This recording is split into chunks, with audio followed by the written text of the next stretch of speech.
Super Saiyan 4, the iconic yet controversial transformation featured within Dragon Ball GT. The form that changed what a Super Saiyan form was supposed to be like, what it was supposed to look like as well. This was Goku's final form in the series, and was a pretty good one at that. This is my favorite Saiyan transformation. Now, this video isn't about how strong the form is, or saying that it is the strongest form ever. It is just, in my opinion, the greatest form. It's my favorite. There is so much to talk about, but it is best to start when we first see the form, in the Baby Saga. Baby had grown to be an extremely powerful of an enemy. Even Baby Vegeta at his weakest point was able to slash Super Saiyan 3 Goku around like he was nothing. As we were viewing this, we had never witnessed such a powerful being. Baby wasn't even in his final form yet, and made the claim that he was now the strongest Saiyan to ever exist. This confirmed for us that even he was stronger than that of Super Vegito from the Buu Saga, and Goku agreed with this. Goku agreed with Baby. Baby only got stronger after, as he would eventually reach his final form. We first heard the Elder Kai mention the name Super Saiyan 4, before Goku ever achieved it. This was around the time Goku was getting his tail ripped back out. Then in his rematch with Baby, Super Saiyan 3 Goku with his tail was still no match for him. But with a supposedly defeated Goku, would happen a form we had not seen since the Saiyan Saga.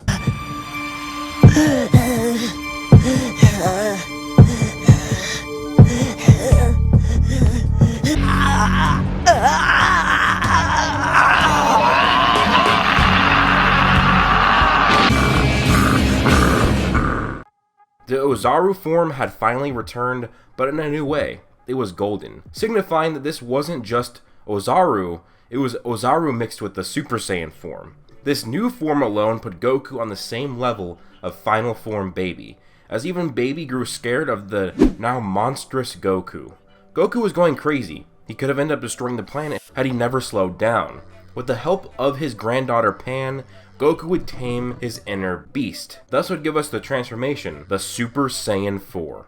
With this form, and even actually more help from friends, Goku would defeat Baby and save the galaxy and his friends and family once more. Now the introduction with Super Saiyan 4 was interesting, and we would get to see many great moments, especially his efforts trying to defeat the Shadow Dragon. Now GT would eventually be retconned, meaning Super Saiyan 4 would not be a form beyond Super Saiyan 3 within the new canon of Dragon Ball. At least, not one that we would see, as that would be reserved for Super Saiyan God and Super Saiyan Blue. But that doesn't matter. Super Saiyan 4 is still something that exists, it is in the franchise. Toriyama even calls it a grand side story, and it's something to look back on, and I look back on it quite fondly. Super Saiyan 4 has one of the most interesting designs out of all of the transformation. It turned Goku from child to adult, took off his shirt, and his body was enveloped with red fur. His black hair was like it was in between that of a Super Saiyan 2 and a Super Saiyan 3 in terms of length, while keeping the black-haired form. To me, this signified that of what a complete Saiyan is, an elite, mastered, complete Saiyan. This is as far as they can go, at least that's what it should have been. They have gone through the trials and tribulations needed to gain this form first. The first barrier to entry to this form was just actually going Super Saiyan once again. But this is a lot harder than it sounds. The Super Saiyan form had become a figment of legend to the Saiyans, as it had been centuries since the last one was seen, and had become a myth that only a few Saiyans even knew about or believed. Not just any Saiyan can attain this form. One needs to have a significant enough battle power, as Goku did not attain this form until he had a power level of 3 million, which was roughly 300 times stronger than what King Vegeta was at the height of the Saiyan Empire, who he himself was one of the strongest Saiyans, so it showed that even the elite Saiyans were nowhere near close to achieving this form.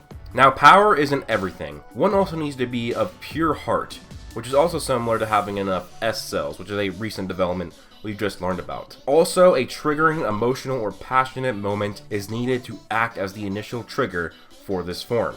It would be extremely rare for a Saiyan to even have one of these attributes. The only one I can see is the emotional or passionate moments.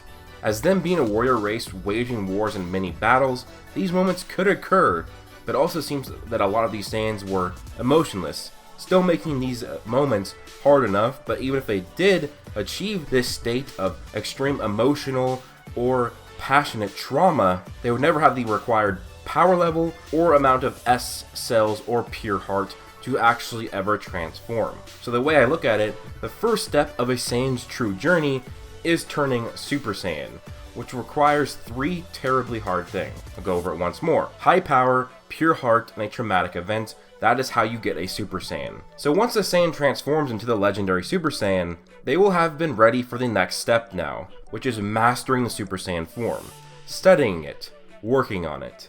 Vegeta, Goku, Trunks, and Gohan are all Saiyans that in Dragon Ball Z worked on this form. They never looked back or stayed content. They pushed and moved forward. We got the Super Saiyan Grade 2 and 3 by Vegeta and Trunks, and finally we had Goku, who discovered the true benefits of mastering the Super Saiyan form. Eventually, Gohan, through rage and passion, would take the Super Saiyan form another step further when he went Super Saiyan 2. The Super Saiyan form is a state that can constantly be improved upon, and it can get higher and higher. Now, once the Saiyan has reached the mastery of the Super Saiyan form, there's just one more thing to master.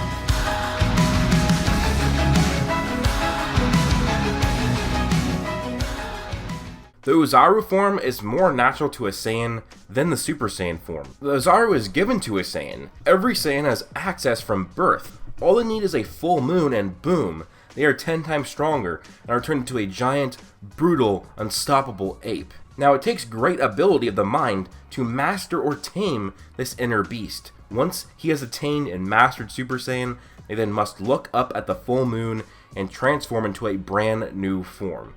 Golden Oozaru. This will be the most powerful form that a Saiyan has ever achieved if they can make it here, and very few have. And thus, it is one of the hardest steps, as taming the beast is what grants them the final Super Saiyan 4 form, whose basis of power comes from a controlled Golden Oozaru. Seeing both Goku and Vegeta tame their inner beast was an important moment. As Super Saiyan 4, the Saiyan is now complete. They have achieved their utmost limits as stated by the GT Perfect files, and they have not only mastered the legendary Super Saiyan, but their natural inner beast. It is the most perfect form at the time, before Dragon Ball Super came out. A mixture of beast and elite. This is why some guides say that this is a Super Saiyan transformation in name only. That it is different, that it is an evolution, not just a transformation. This is the true Saiyan form, a Saiyan that is completely evolved. Now, I have made a video trashing Super Saiyan Blue, and now also a video fanboying over Super Saiyan 4. But I'm not telling you what to like, this is just why I like it. It is a subjective opinion on which form is your favorite. For me, Super Saiyan 4 is mainly based on design, not only what the form has done, but what it signifies. When I see a Super Saiyan 4, it shows that Saiyan has evolved or is complete. Now, I'm not saying that the Saiyan is complete, like 100%, because now there is a God form, which could signify a higher level. It'd be cool if it went from Super Saiyan 4 and then God, so once you become an elite Saiyan, the best Saiyan, now you take steps to godhood. But even then, Super Saiyan 4 still has some other cool abilities, has fire resistance, and the fact that it might not be just a multiplier, but bringing out all the potential power in a Saiyan, increasing potential, something similar to that of Ultimate Gohan's form when Elder Kai pulled his potential out. The fact that Goku might actually be getting stronger after he uses it, signifying its similarity to when Goku was using Ultra Instinct in the Tournament of Power, and each time he would use it afterwards, his base power would be getting stronger because Ultra Instinct was a limit-breaking form. For example, Goku's Super Saiyan 3 form was nowhere near the power of Majub in Dragon Ball GT, and potentially it wasn't even as strong as regular Oob before he fused with Majin Buu in the Baby Saga. But then during the Super 17 Saga, which doesn't take place that long after the Baby Saga, if you watch it in Japanese subtitles, it's just a few weeks I believe, all of a sudden, just regular Super Saiyan Goku is fighting much better than Majub ever did, and he's doing that against Super 17. There really wasn't enough time for Goku to train and get that strong, which signifies that when you go Super Saiyan 4, it might increase your power, your base power, every time you use it, as it is a limit-breaking form. It'll bring you to your utmost potential at that point. But anyways, He also might have some sort of anti-wish or wish negation abilities. Super Saiyan 4 was able to make Goku go from a kid to an adult, which is something really interesting, and I wish we'd get more of an explanation on that, but I'm sure it is just because of the design. Because Goku was a kid, Super Saiyan 4 would look a bit less badass if it was a kid, but still look pretty cool, but it looks much better on an adult body. But anyways, guys, that is why I love Super Saiyan 4.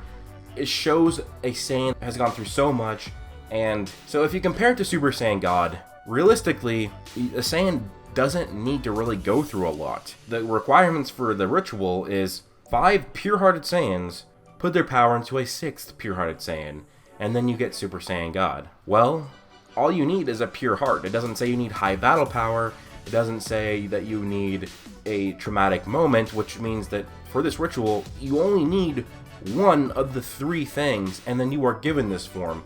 You don't then have to get Super Saiyan, Master Super Saiyan over and over again, and then go Ozaru, Golden Ozaru, and then tame the beast to get Super Saiyan 4, but Super Saiyan God, you just get the form, and then you absorb it into your base. I just see Super Saiyan 4 as a much better process, and it was much more interesting to watch. But let me know, guys, what your favorite form is. Let me know what you think about Super Saiyan 4. Do you think it's a cool form or a shitty form? Let me know. But also, guys, I'm going to be live streaming some Fortnite on my gaming channel about 2 hours after this video is uploaded. It might be a bit more than 2 hours, but we will see. But yeah, I'll be streaming that on my gaming channel. That'll be linked in my description. So, hope you guys do enjoy that stream, and I hope you guys do enjoy this video.